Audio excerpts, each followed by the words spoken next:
चलो जी स्टार्ट करते हैं। तो आज के हमारे लेक्चर के अंदर हमने क्या पढ़ना है, वेरिएबल को थोड़ा सा रिकॉल करना है, क्योंकि आज हमारा वेरिएबल के ही साथ ही सारा काम है। आज हमने वेरिएबल को ज़्यादा डेप्थ में देखना है कि वेरिएबल को हम उसके साथ काम कैसे करते हैं।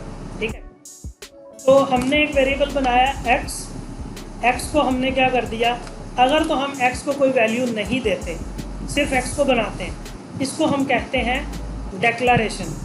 ठीक है, क्या कहते हैं, डेक्लरेशन। यानी मैंने अपना वेरिएबल डिक्लेयर कर दिया बट उसको वैल्यू कोई नहीं दी। तो दूसरी चीज़ एक हम पहले, उससे पहले एक चीज़ हम पढ़ लेते हैं, वो होते हैं कमेंट्स। तो PHP के अंदर भी कमेंट्स होते हैं, HTML के अंदर भी कमेंट्स होते थे, CSS के अंदर भी कमेंट मीन कि जो कोड हमने नहीं चलाना, तो इसके अंदर भी है। तो की वही है क्वेश्चन, कंट्रोल क्वेश्चन, और इसका जो लिखने का तरीका है वो डबल स्लैश लगाओगे कमेंट बन जाएगा। ठीक है, तो आप इसके आगे भी लगा सकते हो डबल स्लैश। मैं इसके आगे डबल स्लैश लगा देता हूँ, पीछे वाली लाइन आपकी चलेगी और स्लैश से आगे, डबल स्लैश से आगे लाइन नहीं चलेगी। तो मैं इसको कह देता हूँ डेक्लरेशन, जो भी स्पेलिंग है इसके, डेक्लरेशन। अब ये आपका वेरिएबल बन गया है लेकिन इसको कोई वैल्यू नहीं मिली। ठीक है, इसको कहते हैं डेक्लरेशन। अब अगर मैं एक्स को बनाते हुए ही वैल्यू दे देता, हम इस लाइन को एक बार बंद कर देते हैं, ये मेरी पहली लाइन है, लेट्स सपोज। अब मैं वेरिएबल को बनाते हुए ही वैल्यू दे दूं, इसका मतलब है इनिशियलाइजेशन। यानी मैंने वेरिएबल बना भी लिया, उसको इनिशियलाइज भी कर दिया, स्टार्टिंग वैल्यू उसको मैंने दे दी। ठीक है, और वैल्यू देते कैसे हैं, इक्वल का साइन ऑपरेटर के जरिए। ये कौन सा है, assignment operator. It's mean that कि आप असाइन कर रहे हैं कोई वैल्यू। ठीक है, एक बात।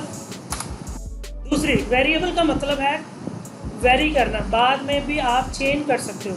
आपके पास ये कंटेनर है, उस कंटेनर के अंदर आप जब चाहें अपनी वैल्यू ऐड कर सकते हैं, बार बार आप चेंज कर सकते हैं। तो क्या होगा अगर मैं इसको कहूँ अगली लाइन पे x = 11, तो इको करूँ $x, तो मेरे पास क्या शो होगा, 11, बिकॉज x के अंदर जो 10 है वो फ्लश हो जाएगा जब आप इस लाइन पे आओगे, और पीछे क्या रह जाएगा, 11 आ गया हमारे पास। ठीक है, क्लियर हो गया।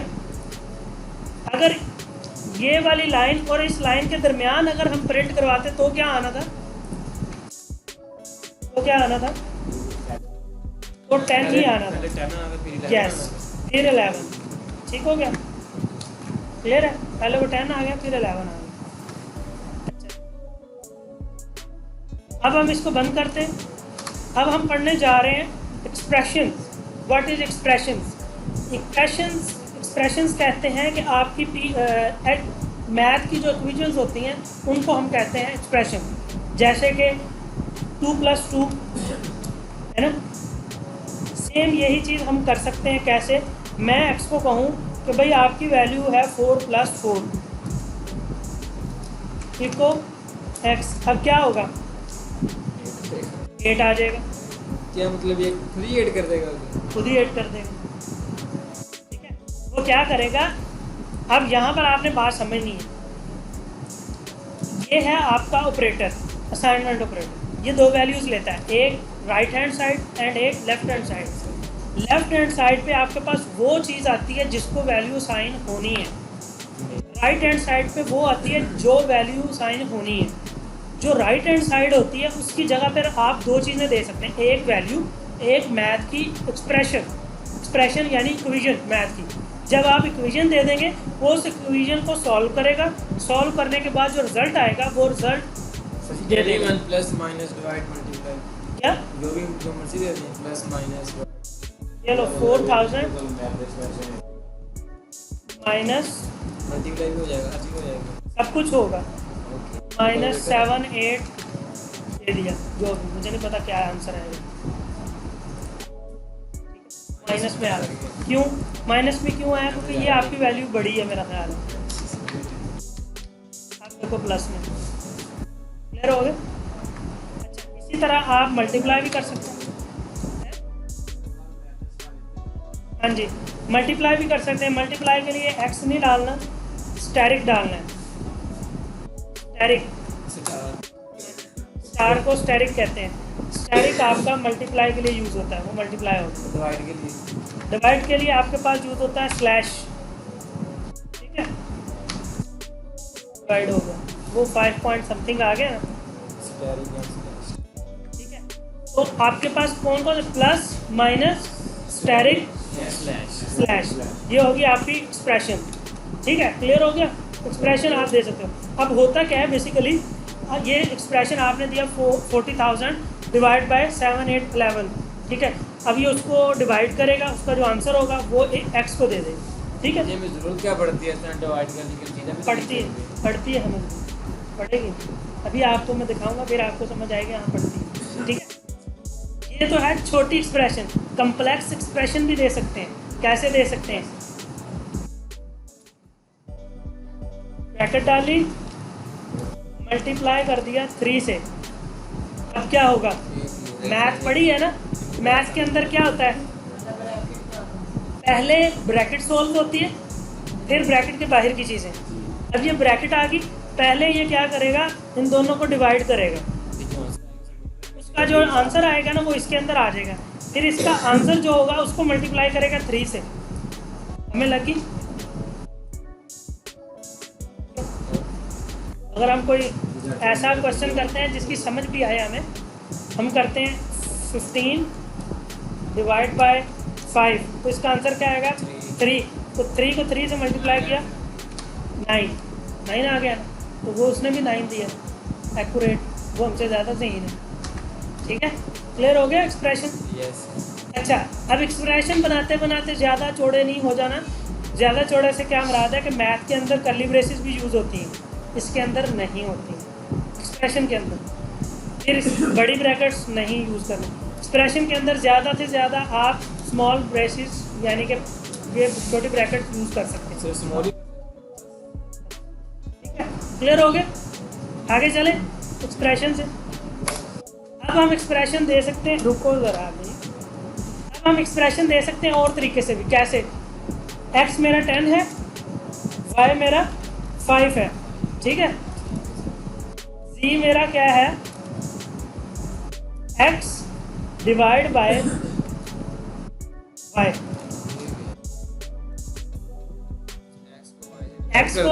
x की वैल्यू 10 है, y की वैल्यू 5 है।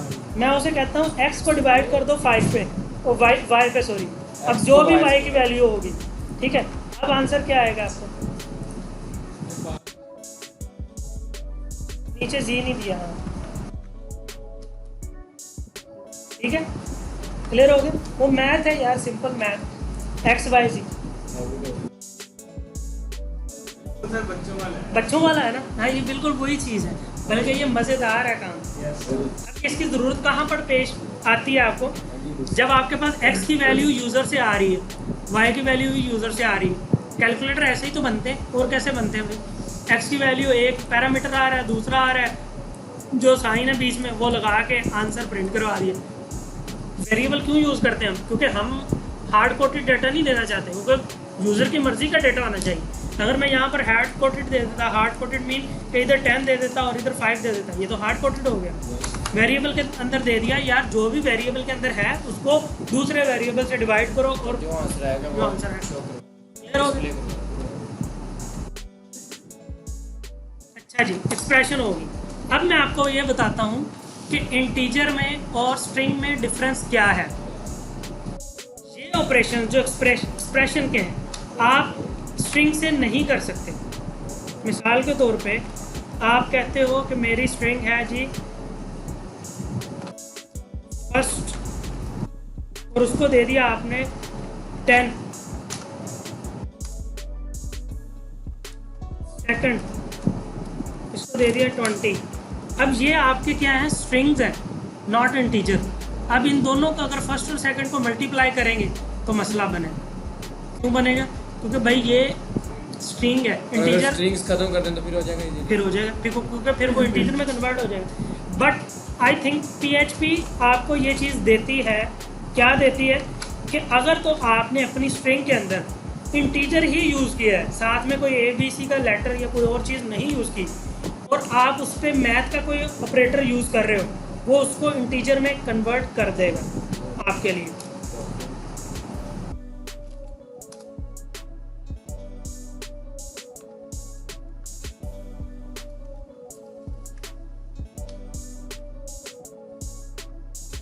ने क्या किया, वो क्या करता है आपकी स्ट्रिंग को कन्वर्ट कर देता है, लेकिन एक शर्त पे, एरर आया तो आप जिम्मेदार हैं।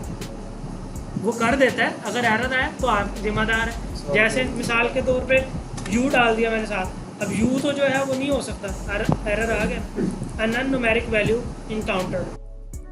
क्लियर हो गया? तो इस वजह से स्ट्रिंग जो होती है वो आपकी सेंटेंस होता है, बट PHP का एक फंक्शन है, फीचर है कि वो कोशिश करता है अपनी तरफ से कि अगर आपने स्ट्रिंग्स पर भी अप्लाई कर दिया कोई अरिथमेटिक ऑपरेटर तो वो थोड़ा बहुत सब्र कर जाए। हाँ, हमें लगी स्ट्रिंग। नेक्स्ट एक लाइन चलते हैं, एक स्टेप और। String concatenation. String concatenation mean that कि दो स्ट्रिंग्स को आपस में जोड़ना। स्ट्रिंग कंकैटिनेशन, इसको कहते हैं कंकैटिनेट करना। मीन आपका है फर्स्ट नेम, और फर्स्ट नेम है मोहम्मद, ठीक है। सेकंड नेम आपका है इरफान। अब आप चाहते हो कि फाइनल नेम मेरा बने मोहम्मद और इरफान को मिला के, तो आप क्या करोगे, प्लस करोगे। प्लस तो होगा नहीं, ये कौन सा मैथ है। तो आपने क्या करना है, first name dot second name. Dot का मतलब होता है कि दो स्ट्रिंग्स को कंकैटिनेट कर दो, जोड़ दो, इकट्ठा कर दो। अब ये दोनों जुड़ के एक तीसरी को मिल जाएगी, और तीसरी को हम कहेंगे इको फाइनल नेम मोहम्मद इरफान। आ गया?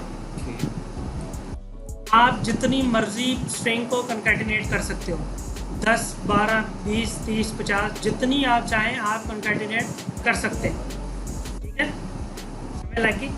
अच्छा, आप हार्ड कोडेड में भी कर सकते हैं कंकैटिनेट। हार्ड कोडेड मीन यहाँ पर मैं कहता हूँ मोहम्मद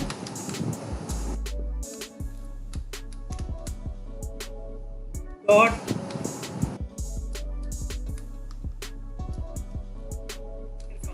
पहले क्या यूज करते थे, कोमा।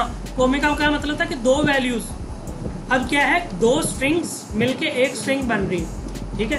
पहले दो स्ट्रिंग डिफरेंट होती थी, कोमे का मतलब होता था। अब इसके अंदर डॉट का मतलब है कि ये एक स्ट्रिंग और ये एक स्ट्रिंग, दोनों को आपस में आपने जोड़ देना है, और ये एक कंसीडर होगी, ठीक है। आंसर सेम, ऐसे भी कर जैसे मर्जी करो। अब आपसे एक छोटा सा क्वेश्चन है, ये मोहम्मद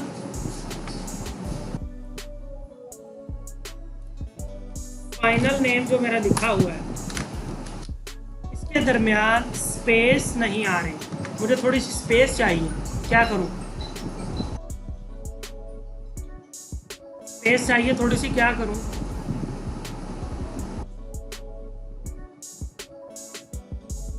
ये है कि स्ट्रिंग को कंकैटिनेट कर दो। कंकैटिनेट है? हाँ, कैसे, किधर? ये सर फाइनल नेम लिखा ना वो पूरा आपको। हाँ जी, ये तो नहीं आ वो और सिनेरियो था, उसको छोड़ दो, इसकी बात करो। इसके लिए आज से क्या करें? इसके लिए आज से वो समेटा क्या इसके लिए आज से क्या है, एक तो ये तरीका है कि मैं मोहम्मद के बाद स्पेस डाल दूँ तो वो स्पेस यहाँ पर भी आ जाएगी, एक तरीका। दूसरा जो अच्छा तरीका वो क्या है कि आप इन दोनों के दरमियान एक और स्ट्रिंग डाल दो, हार्ड कोटेड। ये भी स्ट्रिंग है ना, हार्ड कोटेड, बस ये वेरिएबल नहीं है, वेरिएबल स्ट्रिंग नहीं है, ये वैसे हार्ड कोटेड स्ट्रिंग है। इस स्ट्रिंग को मैं स्पेस डाल देता हूँ स्ट्रिंग के अंदर,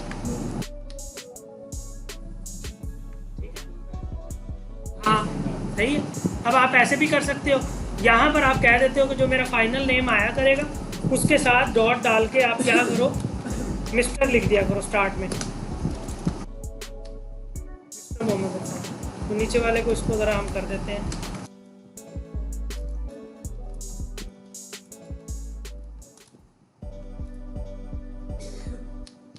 मिस्टर मोहम्मद इरफान आ गया। क्लियर हो गया? String concatenation.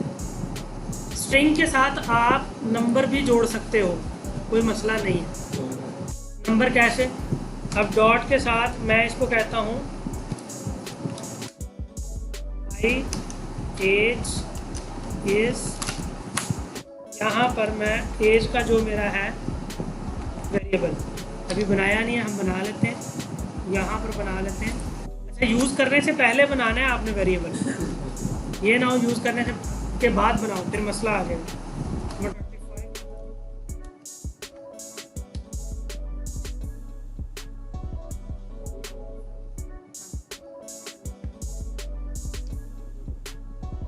ठीक हो गया, क्लियर है? तो स्ट्रिंग कंकैटिनेशन आज हमने देखा, प्लस असाइनमेंट ऑपरेटर देखा हमने, फिर एक्सप्रेशंस देखी। अच्छा, एक्सप्रेशंस आप इको को डायरेक्ट भी दे सकते हो, यानी कि आप कह सकते हो x प्लस वाई कर दो, तो इको भी आपका क्या करेगा, इस एक्सप्रेशन को कैलकुलेट करेगा, कैलकुलेट करने के बाद जो रिजल्ट आएगा उसको इको करवा देगा। तो आप जो मर्जी करेंगे। 15 आ गया ना, हम मेरी इतनी एज नहीं आएगी।